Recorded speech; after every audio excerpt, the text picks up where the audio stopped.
जय हिंद स्टूडेंट, उम्मीद करता हूं आप सभी स्वस्थ, मस्त, खुश और सुरक्षित होंगे। आज की वीडियो में डिस्कस करेंगे कुछ बहुत इंपॉर्टेंट टॉपिक्स पर।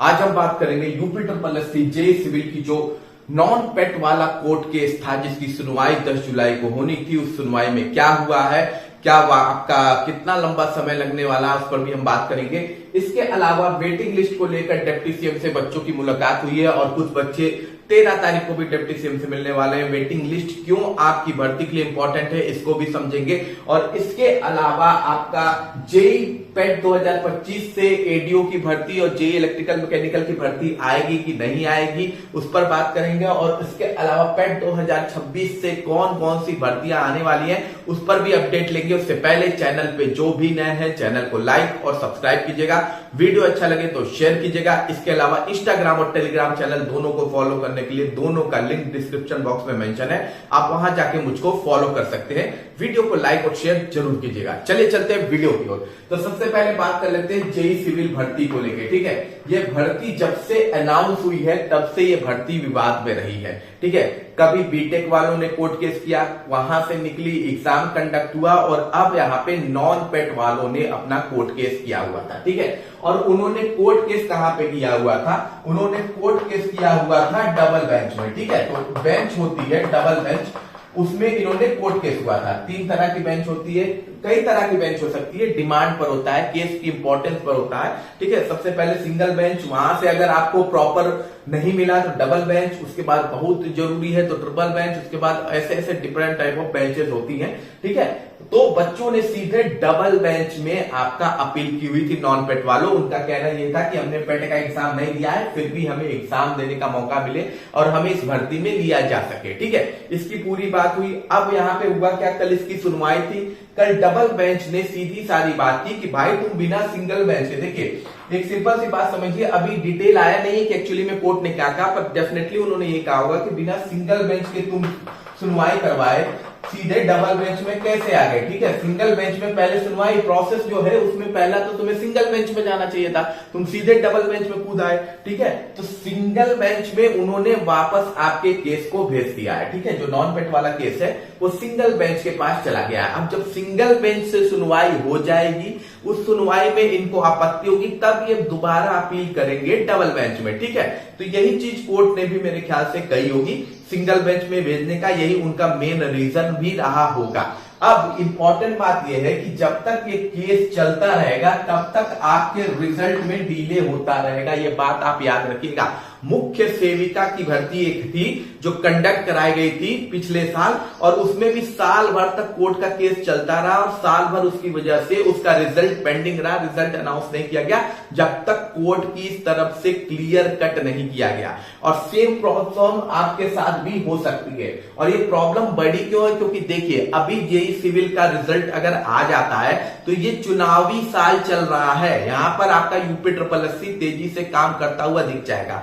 जहां यहाँ पे 2 से 3 महीना आपका बीत गया और इस बीच आपका रिजल्ट नहीं आपको देखने को मिला, तो फिर समझ लीजिएगा एक बार चुनावी साल बीता तो फिर यूपी ट्रिपल एससी की जो पंचवर्षीय योजना चलती है वही चलना स्टार्ट हो जाएगी। ठीक है, और आपका रिजल्ट डिले पे डिले होता रहेगा। ठीक है, अभी देखिए फिलहाल सिंगल बेंच में गया है। अब सिंगल बेंच में भी ये किस नंबर पर लगता है ये बड़ा इंपॉर्टेंट है। वो नंबर आपका उस दिन आ पाता है कि नहीं आ पाता ये भी बड़ा इंपॉर्टेंट है, क्योंकि कोर्ट में केस का नंबर आना ही सबसे बड़ा इंपॉर्टेंट चीज होता है।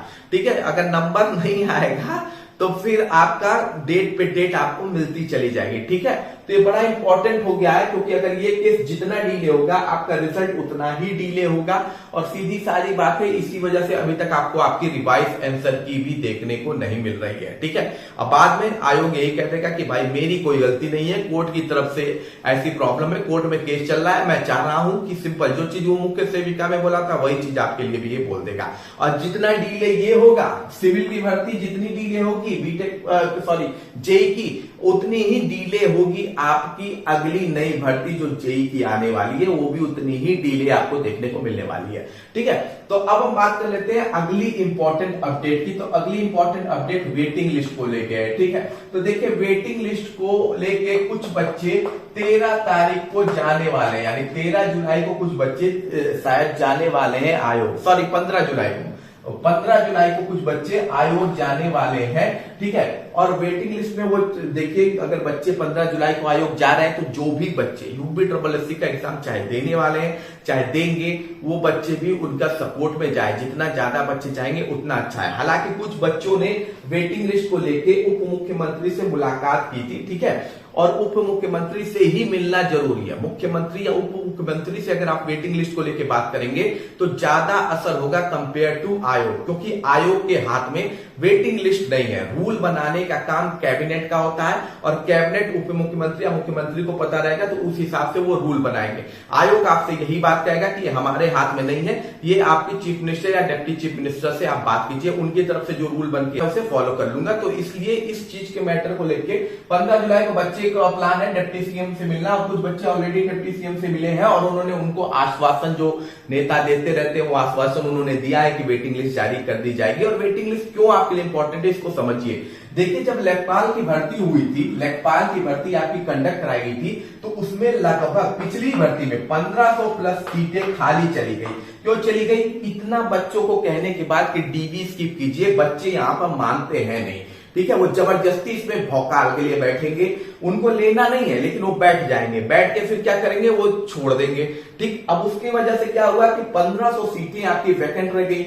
वेटिंग लिस्ट का कोई प्रावधान था नहीं, जिसकी वजह से आपके इन 15, अगर वेटिंग लिस्ट होती तो ये 1500 बच्चों और आपके सेलेक्ट हुए होते, जो केवल रिजेक्ट हो गए इस वजह से क्योंकि यूपीएससी में वेटिंग लिस्ट नहीं थी। और 1500 से कितने लोगों का भला हो जाता है ये आपको भी पता है अच्छा खासा। और इसके अलावा कट ऑफ भी आपकी डाउन हुई होती। लेकिन देखिए, हम लोग लाख कहते रह जाएं कि डीबी स्किप कीजिए, बच्चे मानते हैं नहीं।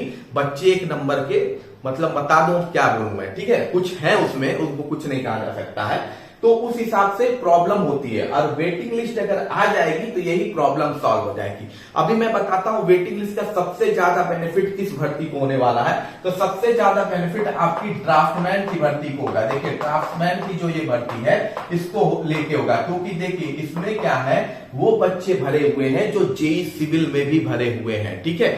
लगभग 1150 के आसपास बच्चों ने इसमें एग्जाम दिया हुआ है, 1150 के आसपास बच्चों ने एग्जाम दिया है, और इसमें से मैक्सिमम बच्चों ने जेईई सिविल भी दिया हुआ है। और उसमें से भी मैक्सिमम बच्चे वो होंगे जो आपका 50 प्लस स्कोर भी कर रहे होंगे। लेकिन प्रॉब्लम क्या है कि जेईई सिविल की भर्ती से पहले ड्राफ्टमैन की भर्ती क्लियर की जाएगी, क्योंकि ये आपकी पुरानी भर्ती है तो ये केवल टोटल कितनी सीट पर, टोटल आपकी ये 283 सीट पर है, इसमें कोई डाउट नहीं है।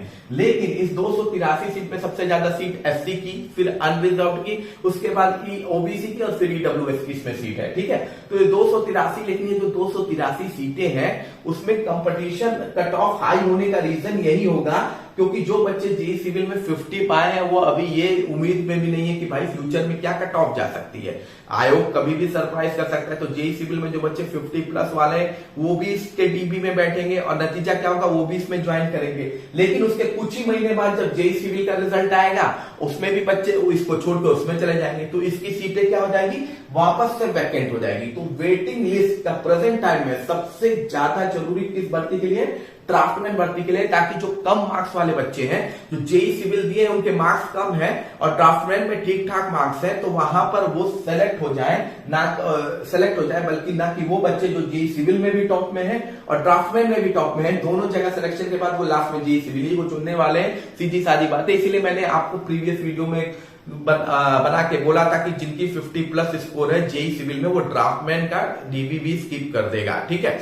लेकिन अब देखिए वेटिंग लिस्ट का प्रावधान अगर आ जाता है इसकी भर्ती से पहले, ड्राफ्टमैन की भर्ती से पहले, तो जबरदस्त फायदा हो जाएगा उन बच्चों को जिनके मार्क्स कम है, ड्राफ्टमैन में उनका सिलेक्शन होने के चांसेस बढ़ जाएंगे, ठीक है। अब हम बात कर लेते हैं अगली इंपॉर्टेंट अपडेट की। तो अगली इंपॉर्टेंट अपडेट है पेट 2025 से अब क्या भर्ती आने वाली है कि नहीं आने वाली है, ठीक है। तो देखिए बहुत लोग कह रहे हैं कि एडीओ एक भर्ती है जिसके लिए सबसे ज्यादा इंतजार हो रहा है। इस भर्ती को अब पेट 2026 से जोड़ रहे हैं, तो बिल्कुल नहीं, ये भर्ती आपकी पेट 2025 से ही आने वाली है। अभी पेट 2026 की भर्तियां मैक्सिमम नवंबर दिसंबर से शुरू होंगी, उससे पहले अभी पेट 2026-25 से दो भर्तियां आपको देखने को पक्का मिलेंगी। वो है एडीओ और जेईई इलेक्ट्रिकल मैकेनिकल एग्रीकल्चर की भर्ती आपको उससे देखने को मिलेगी।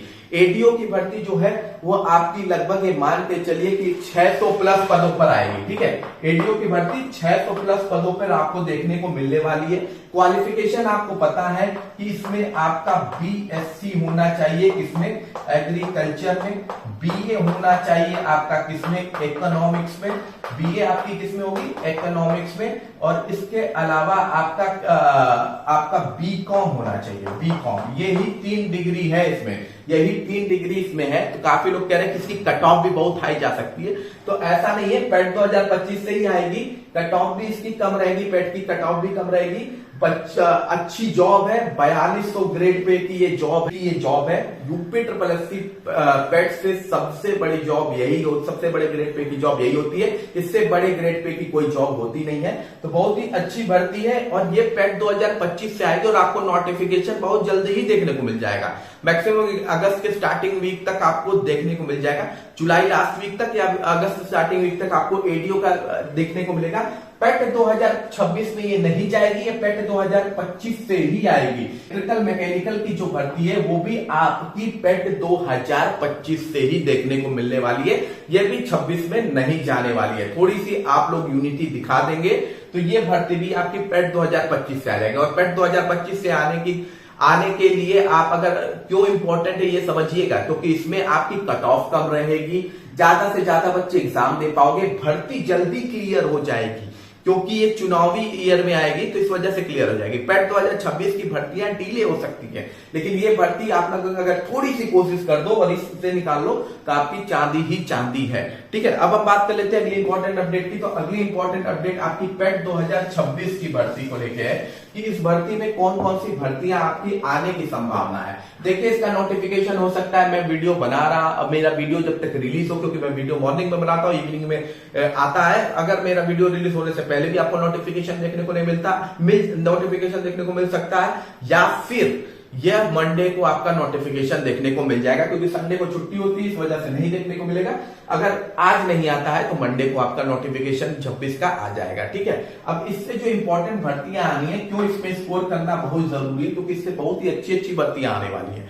ठीक है, इससे आपकी जो भर्तियां आएगी उसमें जूनियर असिस्टेंट की भर्ती आएगी। ठीक है, जूनियर असिस्टेंट की भर्ती आएगी, वो भी अच्छे खासे पदों पर आएगी, 4500 से ऊपर पदों पर आपको जूनियर असिस्टेंट की भर्ती देखने को मिलेगी। ठीक है, इसके अलावा बीपीओ की भी भर्ती, ठीक है, बीपीओ की भी भर्ती इससे आएगी, और वो भी लगभग 4000 प्लस पदों पर आपको देखने को मिल सकती है। ठीक है, इसके अलावा वीडियो की भी भर्ती इससे आएगी। ठीक है, बीपीओ की भर्ती अलग से आएगी, वीडियो की भर्ती इससे अलग से आएगी, ये भी लगभग 2550 प्लस पोस्टों पर आपको इसकी भर्ती देखने को मिल जाएगी। इसके अलावा चौथा मैंने कहा, अभी जेई सिविल की भर्ती आएगी। ठीक है, जेई सिविल की भी 1000 प्लस भर्ती हो सकता है आपको इससे देखने को मिले, लेकिन मैंने आपको ऑलरेडी बताया ये डिपेंड करेगा आपके कोर्ट केस पर। अगर कोर्ट केस सही से निपट गया समय पे तब देखने को मिलेगा, अदरवाइज ये और भी डिले हो सकती है।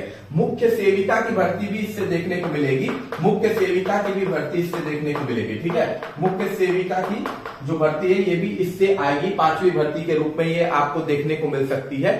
इसके अलावा आपकी हो सकता है लैब टेक्नीशियन की भर्ती भी देखने को मिल जाए। ठीक है, लैब टेक्नीशियन की भर्ती भी देखने को मिल जाए, इससे लैब टेक्नीशियन की भर्ती देखने को मिल जाए। हो सकता है आपको इससे स्टेनो की भर्ती भी देखने को मिल जाए, स्टेनो की भी भर्ती आपको देखने को मिल जाए। तो ये कुछ बड़ी इंपॉर्टेंट भर्तियां हैं जो आपकी पेट 2026 से आएंगी, और इसके लिए आपको पेट 2026 में अच्छे से अच्छा स्कोर लाना होगा, 90% से तो ऊपर कम से कम स्कोर लेके आना होगा। उसके लिए आप जो भी बुक फॉलो करना चाहिए, मैं आपको कोई बताऊंगा नहीं कि कौन सा रिकमेंड बुक मेरी तरफ से, आपको जो बेटर समझ में आए वो बुक आप जरूर ले लीजिए, ज्यादा चक्कर में मत पड़िएगा। बाकी कोई भी क्वेश्चन है तो कमेंट बॉक्स में पूछिएगा। मिलते हैं अगली वीडियो में। जय हिंद, जय भारत।